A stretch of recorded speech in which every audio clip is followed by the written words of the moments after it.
Um, there was actually, Lisa had sent me a question. Um, so she wants to know how the OWU Connection, travel learning courses, TPGs, small grants, etc., helped support their experiences. Um, did any of you apply for any of those? I mean, Gretchen, you said you went on a TPG, correct? Yeah, I did.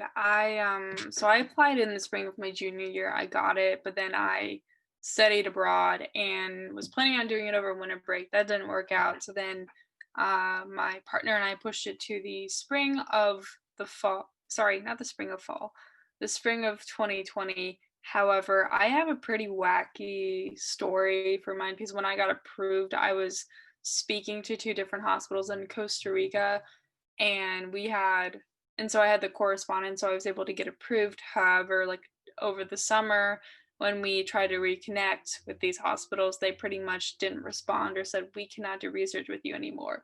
So I actually did have the grant, but I didn't have anywhere to go. So in the spring, was trying to contact a couple more hospitals, and luckily one did respond. And so the basis, I guess, of my research was to study the health literacy of Spanish speakers in a familiar setting. And so, in terms of the United States, we're not so great on healthcare. And Costa Rica is the most comparable system, actually, in terms of like that Spanish speaking. The US is 37th and Costa Rica is 36th by the WHO ranking. So we went there for a week. We were supposed to be there for a week and hand out surveys and also kind of do like a cultural awareness survey just of the entire community we were interacting with. And however, we were sent home early because of COVID, because it was during a spring break of this past year. So I was able to complete the majority of my research in Costa Rica. However, I was not able to do the second half of my research doing on sorry. So there, I'm sorry, I lost my train of thought. So the second half of my research was supposed to be studying Spanish speakers in an English speaking setting and seeing how their health literacy compares and what those cultural practices or differences are, and if there are, how can they improve the health literacy of Spanish speakers seeking care in the United States. And so there is a clinic right in downtown Delaware. It's right across from Hamwell, and it's called Delaware Grace Clinic. And I originally was volunteering there as an interpreter my sophomore year, and that's where I got the inspiration for this whole grant. But I pretty much was going to go there and do my English portion, hand out surveys, and also again do like cultural evaluations of the clinic. However, again, COVID happened, so I wasn't able to do that. So I was able to just do the student symposium and do an analysis on it and make a fun little webpage about it. So it was still very informative and very a rewarding experience, because grant writing, in terms of any kind of research, you're going to have to do at some point because we all need money for something. So that was just a very important skill to develop. And also I had like a very, very awesome mentor helping me as well. So yeah, also it helped a lot with Spanish. So there you go. So I personally did a travel learning course in addition, and I did a mission trip my senior year. So I kind of, while I was in college, I just decided, even though it is an added cost, I'm going to milk it as much as possible. Every opportunity I can take to go abroad, it's going to cost more as soon as you're out, and it's going to be harder when you're working or in grad school. So college, even though your schedule's already jam packed and you're doing 1,000 things, there's just kind of never a better time to do it if you can. So I did an ethnobotany travel learning course my freshman year. That was within the botany department, and that went to Oaxaca, Mexico. So that was just another really neat learning opportunity. Again, with even though it's a small school with a lot of students I didn't know.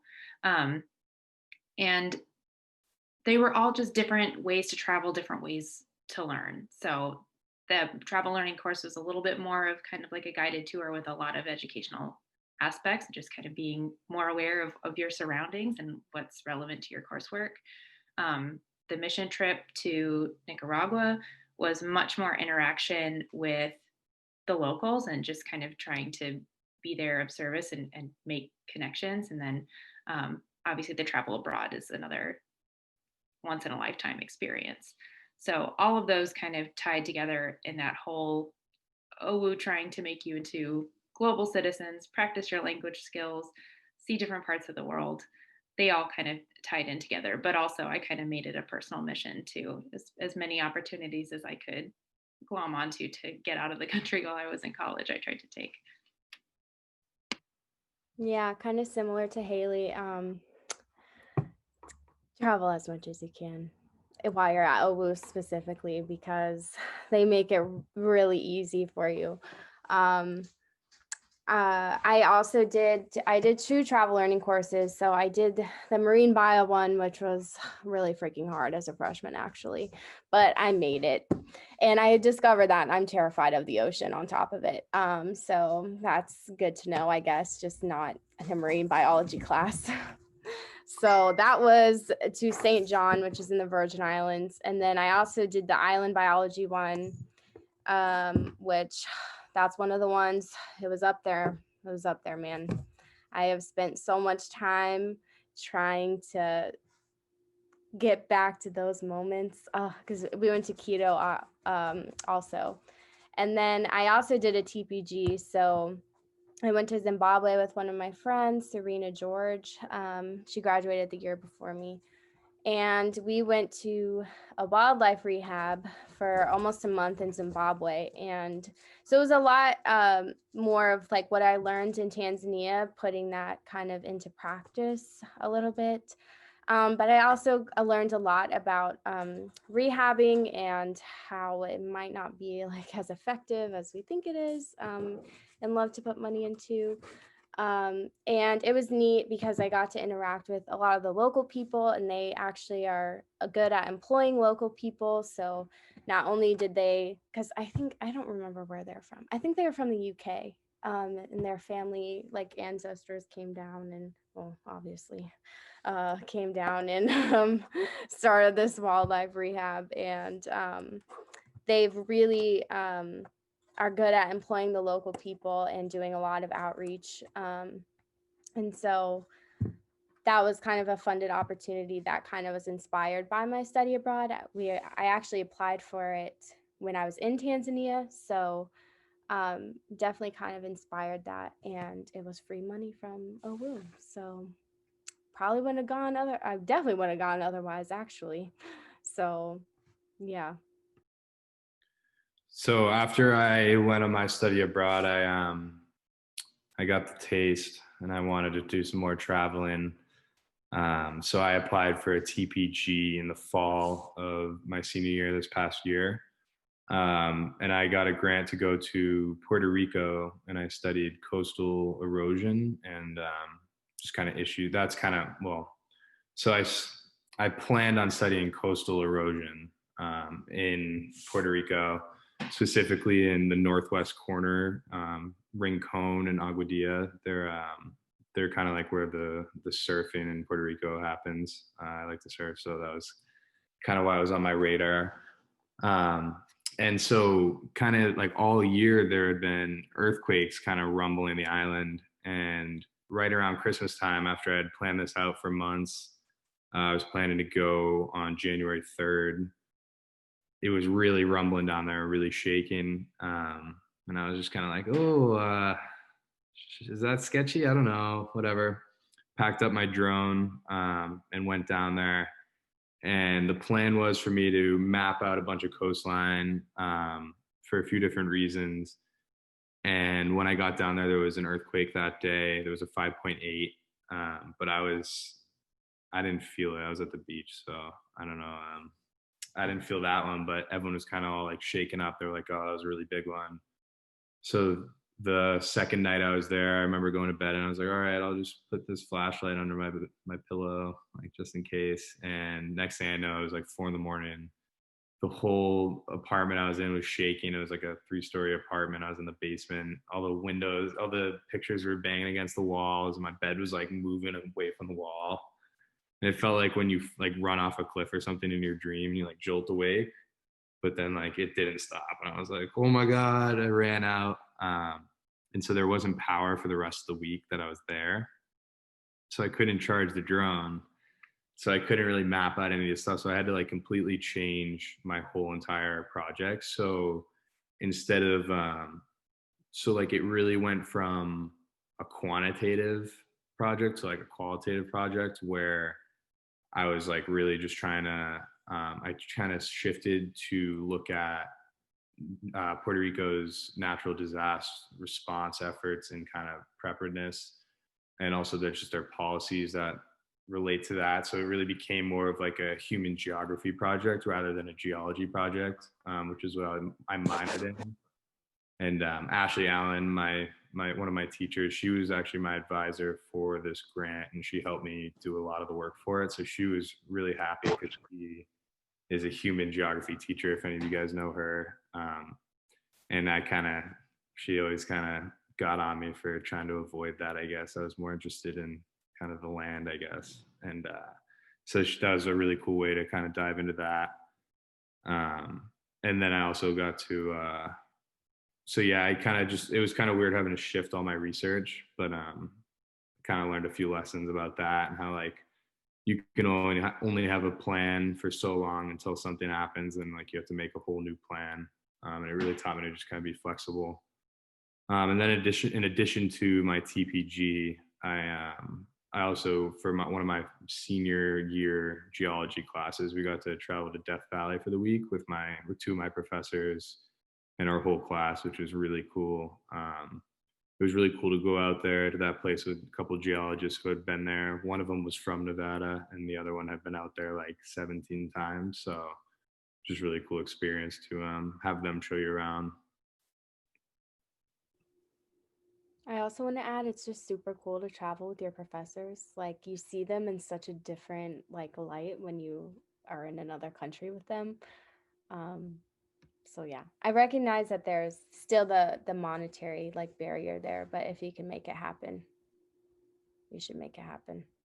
Yeah, also in terms of like being able to like eat and like low-key party with your professors, most of the time you're going abroad, like it's 18 for this drinking age. So just if you're younger than like if you're not a senior going abroad, which I was like the only person I knew doing that, that's also a motivation. We had a crazy bus ride home from one of our geology trips after 6 days of biblical rains, just soaking wet. You weren't dry unless you were in your tent for the whole week. And so the professors decided to stop halfway back at the only liquor store and in town, and we got some warm whiskey. Everyone was 18 though, so it was legal.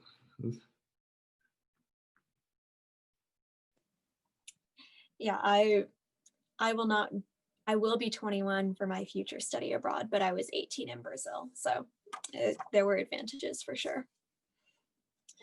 And then I have two more questions. And then if anyone in the audience, if you want to put questions in the chat or if you want to speak up after these are done, feel free.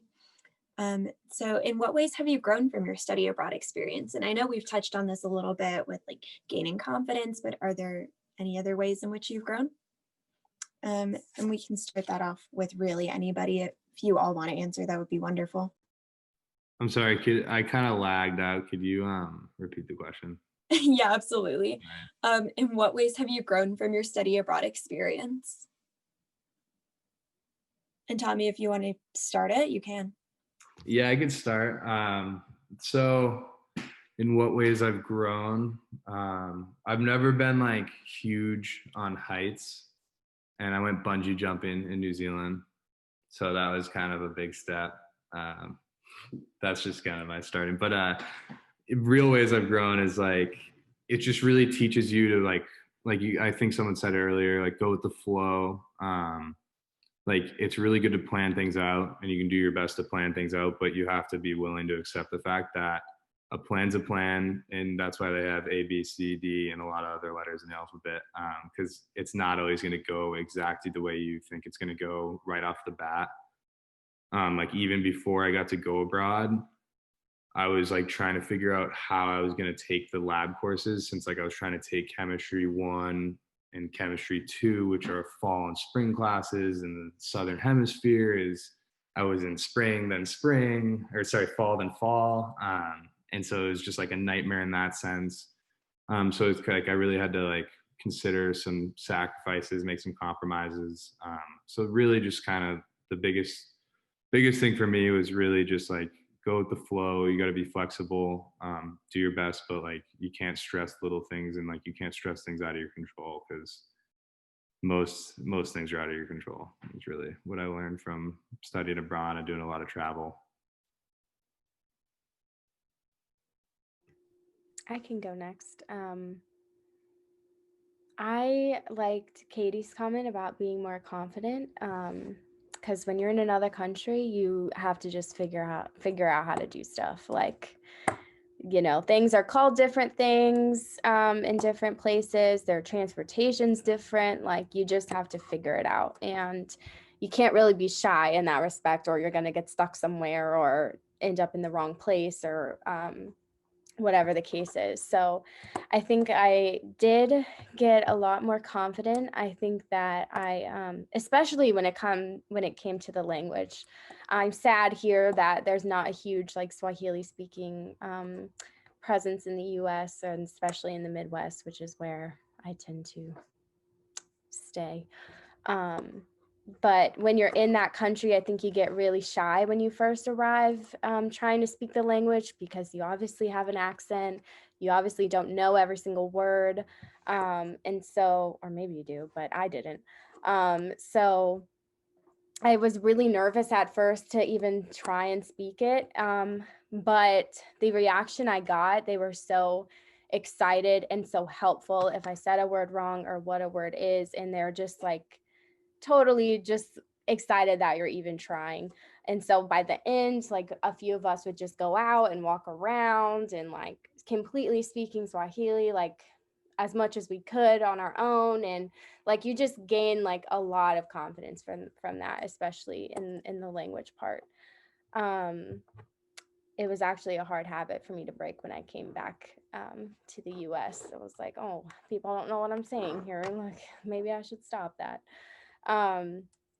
And I think just what everybody, like what we've all been saying, like just experiencing popping that like American bubble, you learn a lot about things that other countries are going through that the US isn't, but also kind of shedding the light on things that other countries do really well that the US does not. And so, yeah, I think I grew a lot also with like trying new food, because I I don't know. I guess I'm a picky eater. I'm also a vegetarian, and it was actually not that hard for a vegetarian to eat in Tanzania. It was not hard at all. So I tried a lot of different fruits and stuff that's not here. They just like have fruit stands on the street, and you just go up and buy some. I don't like jackfruit, I learned. Don't like it. So yeah, you learn so much. It's like you're a sponge and you just like soak everything up. Yeah, that reminds me, I forgot, we didn't have like a dining hall or anything when we were there. Everyone was expected to cook for yourselves. So like I got really good at making stir fry, because like just throw a bunch of stuff in the pan and make the sauce, and then you're good. But yeah, I got good at cooking. Yeah, I agree with everything that's been said. It's a huge confidence booster. You learn a totally new form of independence. You learn to let things go and just go with the flow. And generally, good things happen to you when you just jump in with both feet. And you face a lot of fears that you knew you had, or maybe you didn't know you had, and you come out on the other side of it. And some of it is like, wow, I really want to go back and do that again. And some of it's like, okay, checked that box. Now I know, and I can move on. So I think it's just not only a huge educational experience, but just kind of a little bit of soul searching. I think you learn a lot about yourself, whether that's what you plan to do or not. I guess. Oh, you go ahead. Oh, thanks. I guess one thing I'm not sure about other people, but I think like as an American with like iPhones, at least where I was, iPhones were not common at all, but I like rely on my directions to get around anywhere. I am terrible at getting around. So being in Spain, and I was in a smaller city, but regardless, like I didn't have great service over there, so it was really on myself to get myself places and being on time, because I sometimes have a tendency of being late, and I definitely like learned that the hard way when I accidentally got on like the wrong bus to go to my internship, and then I was just lost and I had to call my investigator to come pick me up. It was this whole thing, but definitely it made me like kind of like toughen up and definitely like kind of step up to the plate, like come on, you can't be doing this. And also just kind of like being a tougher person, just because I think I'm a pretty easygoing person, but I think too, just like seeing like pickpockets, sometimes that was something I was very forewarned, or like bar fights. I definitely like, I was in a little bit of a scuffle myself, but regardless, like I definitely learned to kind of have more of a backbone, which again, going back to confidence, everyone has already touched on, but just really like being confident and being like, I can get myself around, I can travel around another country. I don't need someone to help me, and that independence was very much something I took home. Yeah, kind of similar to that. I learned to kind of enjoy to do some things just on my own. I really like to hike, and not really any of my friends that were there like to hike. So I would just take weekend trips by myself, because that was one of the main reasons I chose Sweden, was for the nature. And then the last week I was there, I had some extra money, so I just booked a plane up to a national park in the Arctic Circle, and I stayed in a room in some random guy's house, which is only probably safe in Sweden. But I just decided to do it, and I just had a lot of fun when I was just hiking on my own, just kind of in the middle of nowhere. It was just a super kind of new experience, because you're so used to just, oh, you can only have fun in groups of people, but you really can do a lot of fun stuff on your own as well. I totally agree with what Katie said and Gretchen. You got it. You can't be afraid to do what you want to do. I was planning out my abroad with a few friends, and my older brother had gone to New Zealand, so like I was pretty much set. That's where I wanted to go, as long as I could study take the right classes and find them. I was kind of between Australia and New Zealand, and in the end, a couple of my buddies were like, let's go to Australia, and I couldn't do it, so I just went alone to New Zealand. And you just can't be afraid to kind of jump out there, even if it's on your own. A lot of weekends I ended up either renting a car or hitchhiking, which is okay to do in New Zealand, I guess. Okay to do, you know. But I ended up like hitchhiking or taking a car by myself a few hours south to go surfing. I'd be like sleeping in a tent. So yeah, I totally agree with what Katie was saying, where you just can't be afraid to just go on your own and really do what you want to do, and you'll really find out a lot about yourself. It also seems like it's a trend that Americans tend to be like very like hustle and bustle and like a little uptight, because I agree also with the learning how to be just more a relaxed and easygoing person. Everybody was late also in Tanzania, like all the time. Like cars would be like an hour late, like when we would all go somewhere and rent a car, like that kind of late. Or like people cut you in line, like if you're in line for something, like people will just get in front of you. And in America or in the US, everyone would be like, why the F did you just cut me, you know? And in Tanzania, it's like totally no one cares. And so that's something like, it's just not a big deal there, you know, everything is just kind of more laid back. And we got told that a lot by the like local people also, like, just relax. This isn't America. Like everything's just more chill. So I think that was funny. It seems to be a common like theme that I'm hearing. Yeah, Abby, I completely agree with that. I mean, like I said before, I am the most type A, and my Google Calendar is stacked and just very colorful. And so going to Brazil was a breath of fresh air, honestly. Some days I had nothing to do after school, and that was perfectly fine. And then here's our final question. So what advice would you give to those who plan to study abroad? Do it. Yeah, exactly. I think something that, like when you say you're gonna like study abroad and you go and you're doing all the preparing sessions and everything, they always talk about getting homesick and how when you first go, it's like you're in love and you're just soaking everything up. And then you hit about the middle of the trip where you really miss home, you miss your family. Tanzania was 7 hours behind, I think, behind or ahead. I don't remember. So like the timing didn't sync up a lot, like with my family. So I think there were some times where I really let homesickness get the best of me. And so I would say, like, when you do study abroad, yes, do it and recognize when you're feeling homesick, but don't let that stop you from being in the moment, I guess, because there are times that I look back on my time in Tanzania and I really wish that I would have been more present in those moments instead of being homesick. I mean, you're going to be homesick. It's going to happen, but don't let it hinder you, I guess, would be my advice. Yeah, kind of going off of what Abby said, just don't give yourself too many things to do because everyone expects that you're going to have a good relaxed time. I feel like I was studying with a GRE, that's what I was doing every night, trying to even on trips. And I think just trying, and again, that was very important for me at the time, but still just having a good time, and also just not planning your day. Essentially you have class, but I mean there are certain times so hey, let's go to this cafe, hey, let's do this.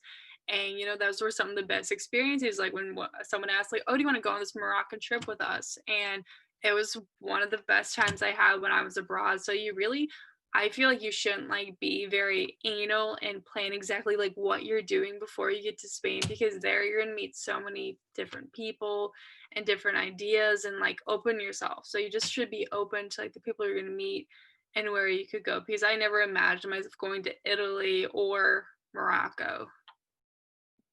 Yeah, I agree with Gretchen. Just when the opportunities present themselves, take them. Just jump in and don't, as much as it makes perfect sense to be nervous and feel reserved. You're in a new place, sometimes speaking a new language, and it can feel really uncomfortable to put yourself out there.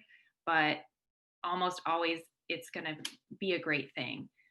So just try.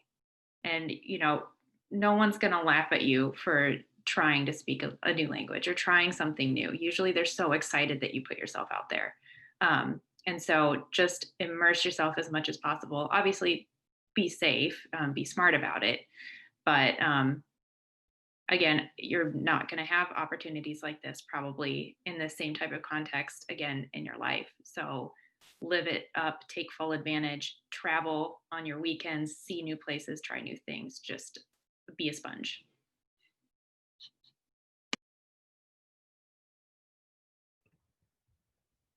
I would also say just more logistically, to just kind of be prepared also with all the logistical little stuff. So Daryl and Lisa are really great at preparing you for that, but know what currency they use, or because it can be so different, where you get the money exchange. Zimbabwe, they took American dollars, which was pretty weird, but in other countries it's obviously not like that. I think also there's the personal safety, a lot of pickpocketing does happen, especially when you're American. Sometimes you get targeted for that. Specifically the girls in my group were warned about once they find out you're an American woman, you get a lot of proposals or people wanting to marry you, which is true. That happened to me legit. So I wore a fake engagement ring a lot of the time because I didn't want people to ask to marry me, because that's just a weird situation to be in. So it's just little stuff like that. But chances are there's other students there who have gone places that you want to go, or Lisa and Daryl know people that you can get in contact with. hopefully you know a little bit about the country that you're going to because you chose to go there. But I would just say logistically, like I agree, don't plan out everything you want to do because you have that's likely not going to happen when you get there, but just kind of be prepared for the basic knowledge of the country, I think. Yeah, actually with that, I had an app that converted currency for me. So like US dollars to this or like Moroccan money to euros. So there are apps or there's also like in case you don't have data, there are apps you can also download that are like maps of a particular part of the world, but you just have to like download it to your data and then it will just be on your phone. So just like exactly what Abby was saying, just like doing your research in terms of like what you most likely will utilize when you're there, and also like having enough money, just budgeting. I mean, I know like we're saying, go have fun, be open to these experiences, but also like don't go into debt. Hopefully, I mean, I have, but it's worth it to me at least. I was just gonna say, I don't know if people here have already chosen their program, but I kind of went into this like I had no idea where I wanted to study abroad. Like it was just kind of, I was just looking through all the places I could that were provided from OWU, and I kind of stumbled upon the program in Sweden, and it ended up being amazing. Like I was the first person from OWU to do that program, so there was really no precedent for how the program went. But just like think of places that I don't know, like Sweden was just like never on the top of my list for a place I would want to study abroad, but it's just where I ended up, and it ended up being the best place that I've ever been. So Yeah, I think that's all really good to know. So that was my last question. Are there any questions from the audience? Again, you can put it in the chat or you can just unmute. That's fine too.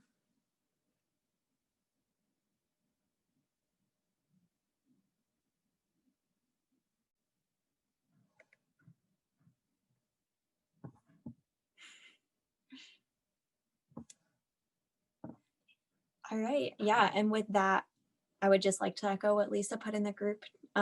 Thank you all seriously for showing, telling us about your experiences, coming here and spending your time with us.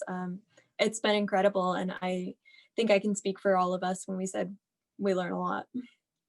So thank you. And with that, I'm going to stop recording. Thanks for inviting us.